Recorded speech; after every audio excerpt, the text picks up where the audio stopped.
Right, peeps. So, what have I been up to? I have a faithful canine assistant who's here to assist me with my videos once again. Hey, Sparky.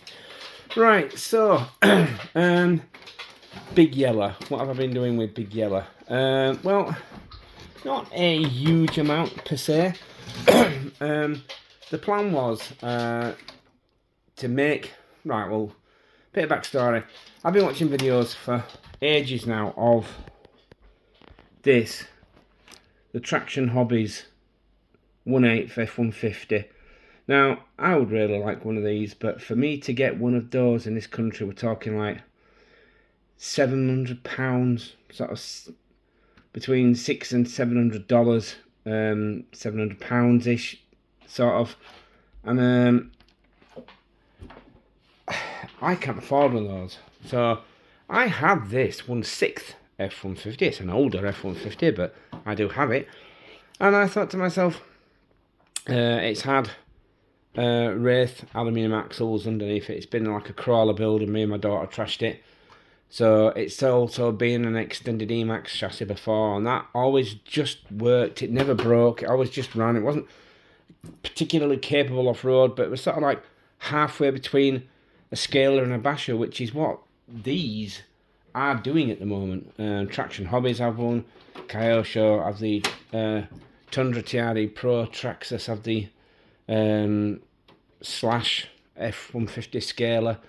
They're all sort of trying to attain Basher credentials with a Scaler body, so thinking, I have 3 of these Emaxes knocking around, I can do one of these anyway. So where are we up to? Right, now, as you can see, let's move this first of all, because I've been fixing some of the interior, so I'll just move this out of the way. This is like, I cut it in half. I'm not really sure why. I don't remember why I cut it in half. I narrowed the interior a little bit for some reason, and well, now I've got more than one interior, so I just bolted that back on, and it seemed to fit. So there we go. Anyway, I'll get rid of this and we'll come back to it. Right, that's that good enough. So what have I been doing? Right, I've been narrowing the track width. As you can see, the top isn't fastened to the bottom, so it's a bit... I'm glad it hasn't got tyres on it. So as you can see, this is the full Emax track width at the back.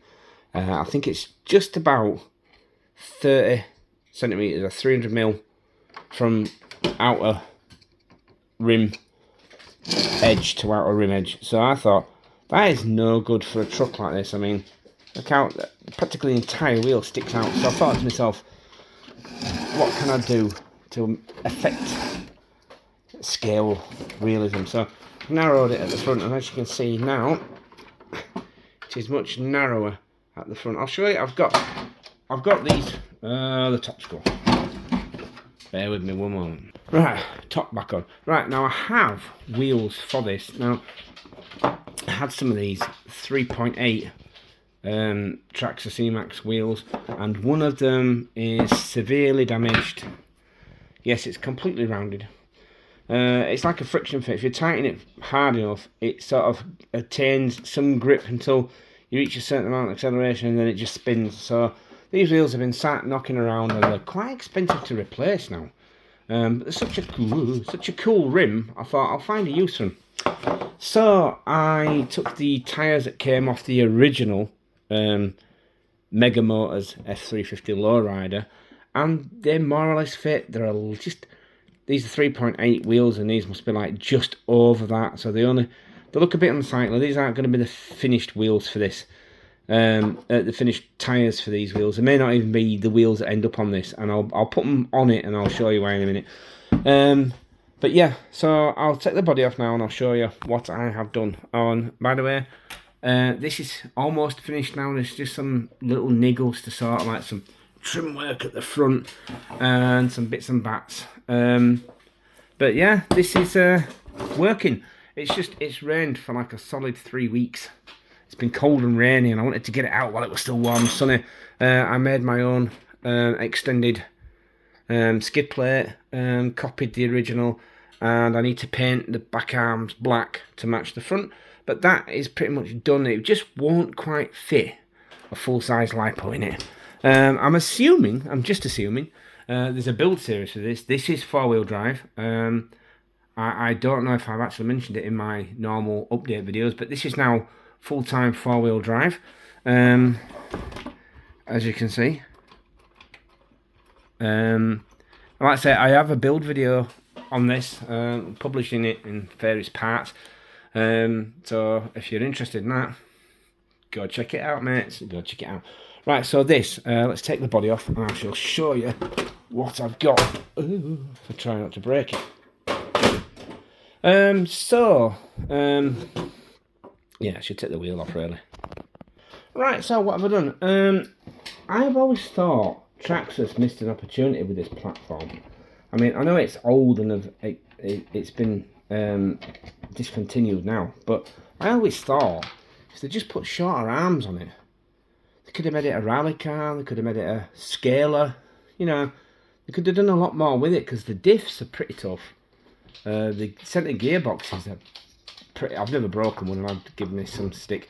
Right, anyway, so what have I done? I cut 15 mil off first, it wasn't quite enough.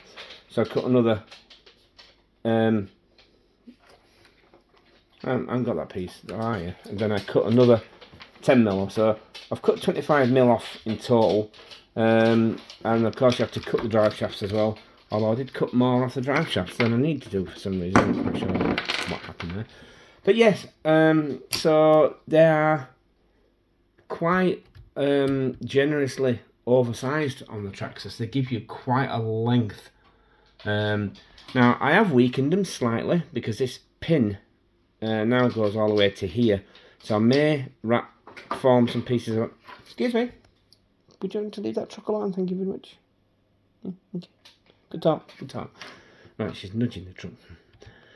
So I may form some pieces of aluminium around those to just reinforce it, but there's not a lot of clearance in there, and especially at compression at full extent. But yeah, so I've cut the drive shafts, cut the A-arms. The ends are exactly the same, so obviously I've had to make myself some new turnbuckles, which are not finished yet. I'll make like a little sleeve out of an aluminium tube that goes over that. It'll look all nice and professional when it's done. I have yet to fit the steering servo, which I don't have to fit. So that would be that. But the old drivetrain is in, the interior's in around the motor. Just electronics and the steering servo to fit. And obviously I need to cut the rear arms. Oh, excuse me. It's not a bother. So yeah, that's pretty much. Right, so I shall put the wheels on that are more likely to. Well, I haven't lost the sight of using these yet. These are really good looking wheels. I painted them with. This is paint for real alloy wheels. And it just stuck, and it's just stayed stuck, and it just look still fairly clean, even though these are like 20 years old now. So I haven't, whatever tyres I can get to fit whatever wheels is what it will keep. So we'll see. These are the old turnbuckles you can see. Seen better days, these were. Nasty. Right, so let's put these wheels on and show you where we are. Right, so, bit of trickery. It's all back together now. Still not screwed top to bottom, so I've still got to be careful how I move the damn thing. Yeah, the interior is all but done. I need to make some footwells, because obviously you don't like to see the wheels when you're driving. That would be very uncomfortable and very wet if you drove through any water. So, as you can see with these wheels on, it does look nice, although they are, because the Traxxas suspension moves backwards ever so slightly as it goes up, it does pull back into the wheel wells. So I may have to go with smaller wheels, because I was actually going to lower it so that it sat like that. As you can see, the wheels moved back a little. I may have to work on the bumper because I've trimmed the arches, but the bumper is still the full size. So as you can see, I should have put both wheels on the same side, shouldn't I? I swear the suspension's stiffer because the arms are shorter. It's sort of effectively affected the spring rate. But yes, I quite like that. But like I say, what wheels end up on this, I don't know. I mean, I haven't done the rears because I wanted to show you the difference in the track width. Now, that's going to be my next job. Once I've done the rears, I can then put the steering servo in, I can fasten the top on. I've got the Hobbywing twin motor ESC for this. I've no idea how it's going to perform.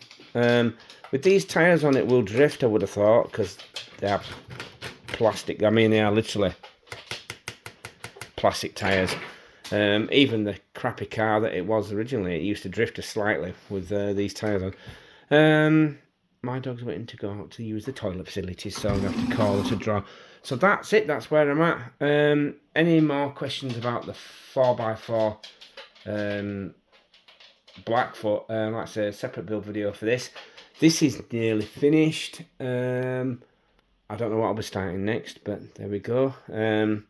I want this working before the really nasty weather comes so I can take it out and give it a try. So next time you see this, it should be on all four wheels with tyres. Don't know quite what. There's some spring spacers, some preload spacers in there. So if I take them out, it'll drop it a little bit, and I might stick to that ever so slightly lifted road truck. Like I say, I want to recreate like a 1/6 version of the Traction Hobbies jobby. Performance-wise, it'd probably be about the same because that's brushed as well. So, I mean, this is a twin brushed motor. I have thought about getting some Hobbywing 550s for it, but they may not fit in there because I don't know if you can see that, but it's very tight in there. They literally just sort of touch on the bulkhead, so I trimmed it a little just to give space for them to fit in. But I didn't have to cut the truck bed, which I really didn't want to have to do that. So yeah, but it's being mid-engined, it should actually perform well. Like I said, I need to make some sort of thing in there. I'm not. I had thought of, there's a fake engine for these, but I trimmed it for the metal inner fenders I had on the previous build, so I don't know what to do with it now. But it's going to get the full complement of lights.